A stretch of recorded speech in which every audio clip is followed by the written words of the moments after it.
मर्जी जी आपने बोला अंदर का भजन। मर्जी जी अभी हम देखते हैं कि तीन प्रकार की कैटेगरी है। एक है जो बिल्कुल भजन नहीं कर रहे, संसारिक हैं। एक है जो एकदम भजन में कर रहे हैं, जो अंदर का जो आपने बताया। और एक बीच वाले हैं महाराज जी, जैसे थोड़ा बहुत पुण्य कर लिया, थोड़ा बहुत दान कर लिया, भागवत जी करा दी, रामायण, तो हमें लगता है कि हमने बहुत कर लिया और इससे हमारा तो महाराज जी इस कैटेगरी वाले बहुत ज्यादा हैं। हाँ, मतलब जो भजन बीच मार्ग पे वाले, चल रहे हैं, हाँ, तो महाराज जी यहाँ आना ही पड़ेगा, तब आना जाके पड़े शांति आना, मिलेगी। हाँ बिल्कुल, निरंतरता में आना पड़ेगा। जब तक निरंतर भजन नहीं होगा तब तक भगवत प्राप्ति नहीं होगी। निरंतर भजन करना ही पड़ेगा। एक तपस्वी थे कश्यप जी, उन्होंने बड़ी तपस्या की एकांत में। तो एक दिन वो ऐसे बैठे हुए थे तो एक बगुली वृक्ष को, ये महाभारत की कथा है, ग्रंथ की लिखित, भगवान व्यास देव जी के द्वारा ग्रंथ है। ऊपर वो बगुली ऐसे हग दी तो वो ऐसे देखे, वो भस्म होके गिर गई, आग लग गई बगुली में, क्योंकि वो क्रोध से देखे ना, उनको लगा हम बहुत सिद्ध हो गए। अब वो एक घर में गए, गृहस्थी के घर में, और भिक्षाम दे, तो नौबधू निकली। उसने कहा महाराज कुछ मिनट ठहरिए, मैं अभी भोग प्रसाद कुछ आपको लाती हूँ। इधर से वो गई तो दूसरे दरवाजे से उसका पति आ गया, और वो पातिव्रत धर्म का पालन करने वाली देवी थी। उसने तुरंत अपने पति को आसन दिया, बैठाला, कुछ खवाया पियाया और कहा आपके दरवाजे पर अतिथि खड़ा है बहुत देर से, आपकी आज्ञा हो तो भिक्षा दे आए। उनका हाँ हाँ। और वो भिक्षा लेके गए तो बहुत गर्म हो गए। उनका इतनी लेट कैसे हो गई? तो उनका भगवान हमारे पति आए थे, तो महात्मा का कोई आदर नहीं। तो उनका तुम हमको वृक्ष की बगुली मत समझना कि तुम्हारी दृष्टि से हम भस्म हो जाए। अब ये घटना केवल वही जानते थे, दूसरा कोई जानता नहीं था। अब उनके होश उड़ गए। तो उनका देवी आप ये कैसे जान गई? तो उनका तुम्हारी तपस्या को जब से तुम घर से निकले हो तब से आज तक को मैं देख रही हूं। बोले ये कैसे? बोले मैं अपने पति को भगवान मानती हूँ, कभी पर पुरुष का स्पर्श नहीं किया, और भगवान का चिंतन करती हूँ, पति की सेवा करती हूँ, मुझे तीनों काल का ज्ञान है। अब आप समझो, एक विरक्त को उपदेश दे रही थी एक गृहस्थ नारी।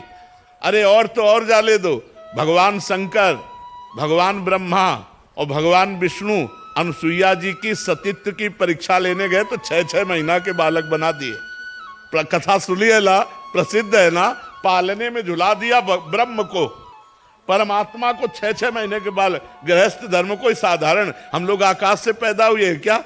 गृहस्थी भी तो पैदा हुई है। आज भी हम पल किससे रहे? गृहस्थों से ही तो पल रहे। तो गृहस्थी धर्म कोई साधारण धर्म समझते हो क्या? विरक्त धर्म का पोषण करके अपने परिवार का पोषण कर रहा, धन्य है गृहस्थ धर्म। लेकिन गृहस्थी में पापाचरण छोड़ो, भगवान का नाम जप करो, धर्म से चलो, तो गृहस्थी धन्य हो जाए। अब शराब पियो, मांस खाओ, पराई स्त्री से व्यभिचार करो, गंदी गंदी बातें करो, तब तो नरक का रास्ता है, चाहे कोई भी हो, गृहस्थ हो चाहे वीर। अपने अपने धर्म से चलो तो हम सब पहुंचेंगे एक ही पिता के घर। हम अपने धर्म से चले, आप अपने धर्म से चलो, दोनों को परमात्मा प्राप्ति हो जाएगी। तो इसलिए ये बात कह के कि हम गृहस्थ हैं, भगवत प्राप्ति हमारे लिए दुर्लभ, ऐसी बात नहीं, सबके लिए सुलभ है। भगवान का चिंतन करो, धर्म से चलो। एक गृहस्थ के लिए सात्विक भोजन क्या होने चाहिए? जैसे हम लोग वेज के नाम पे सब कुछ खा लेते हैं। हाँ, हमने पिज्जा भी खा लिया, हमने बर्गर भी खा लिया, कुछ नहीं नहीं, ऐसी चीजें जो बाजार में अपवित्र लोगों के द्वारा बनाई गई हैं, वो हमारी बुद्धि में रजोगुण और तमोगुण पैदा करेंगी। आप घर में छौंक करके दाल पाएं और वही फ्राई करके होटल से मंगवाएं, अंतर हो गया। घर की छौंकी हुई दाल सतोगुणी, बाजार की पवित्रता से बनाई हुई दाल रजोगुणी, और कहीं बासी दाल छौंक दी गई तो तमोगुणी, वो तमोगुण प्रदान। और प्राय ऐसा होता है कि दाल उबली रखी और 4-4, 6-6 दिन की दाल वो फ्राई तुरंत करके आपको दी जाती है। तो ये जो होटलों का बना हुआ भोजन है, इनमें पवित्रता का ज्ञान ना रखने वाले लोगों के द्वारा निर्माण हुआ है, तो वो प्राय रजोगुण और तमोगुण ही बढ़ाता है। कोशिश करे कि अपने घर का भोजन पावे। और जब ऐसी परिस्थिति ना हो कि अब जैसे कोई नौकरी पेशा या बच्चे पढ़ रहे हैं, अब उनको घर का भोजन नहीं मिल रहा है, तो फिर मांस मछली आदि त्याग करके पवित्र भोजन, जहाँ जिन होटलों में मांस मछली ना बनता हो, उन होटलों का भोजन लेकर के अपना गुजारा करे। बकाया वो भजन में बाधक है। साधक तो घर की रसोई का ही है, जो पवित्र। आपको कितने 56 प्रकार के भोग बनते हैं घर में आप आराम से बना करके पाइए। आपको जो चाहिए वो घर में बना लीजिए। बाजार की चीज़ें जैसे ये आजकल वो चला कि 1 मिनट में पैकेट खोला और चाउमीन ऐसे किया, वो ये सब नहीं। घर की चीज़ें, 2 रोटी ले लो, नमक ले लो, जरा सा तेल या घी ले लो और वो खा के गुजारा कर ले। सब्जी, रोटी, दाल, दही, दूध, घी, ये बहुत अच्छे अच्छे अपने यहाँ पदार्थ हैं। आप 2 पराठा बना लीजिए, नमक से खा लीजिए, लेकिन ये पिज्जा, बर्गर, ये चीज़ें मत खाइए।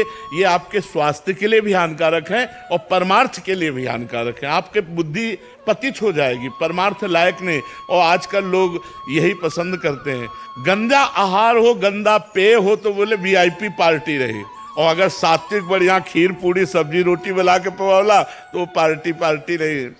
कह रहे हैं कि उसने कुछ करा ही नहीं। करे हाँ, उसने कुछ किया। बिल्कुल बिल्कुल।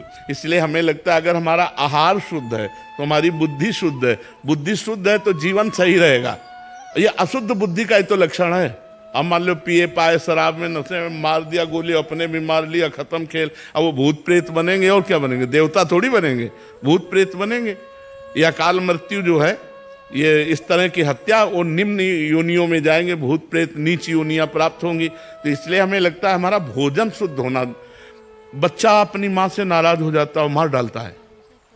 कितने ऐसे केस देखो ना, माँ किसी दूसरे से फंस गई तो अपने बच्चे की हत्या कर देती है। आप घटनाओं को जरा क्रम से देखिए तो ये क्यों हो रहा है? क्योंकि आज हमारी बुद्धि भ्रष्ट हो रही है। हमारी बुद्धि भ्रष्ट होने का कारण हमारा भोजन है, हमारा संग है, हमारा दर्शन है, हमारा सुनना, हमारा बोलना, ये सब हमारे चिंतन पर प्रभाव डालता है। मोबाइल से हम देख रहे हैं, गंदा मित्रों का संग कर रहे हैं, गंदा आहार कर रहे हैं, तो हमारे आचरण गंदे नहीं होंगे, फिर होगा क्या? और आचरण गंदे हुए तो जिंदगी नष्ट हो गई, फिर भ्रष्ट हो गई, फिर जिंदगी को नहीं संभाला जा सकता। बच्चों को